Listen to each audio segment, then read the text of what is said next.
నిన్నటి రోజున అనగా 27/12/24 రాత్రి సుమారు 8 గంటల ప్రాంతంలో ఒక మైనర్ బాలిక మీద గ్యాంగ్ రేప్ జరగడం జరిగింది. దాని మీద ఇనుకుదురు పోలీస్ స్టేషన్లో కేసు నమోదు చేసి దర్యాప్తు చేస్తూ ఉన్నాము.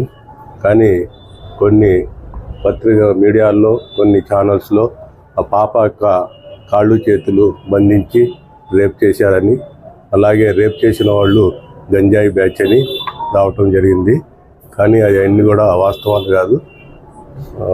రేపు జరిగిన మాట మాత్రం వాస్తవం. గ్యాంగ్ రేప్ జరిగింది కాబట్టి త్వరలోనే ముద్దాయిలను పట్టుకొని చట్టపరంగా వాళ్ళకి శిక్షలు పడేటట్టు చేస్తాము.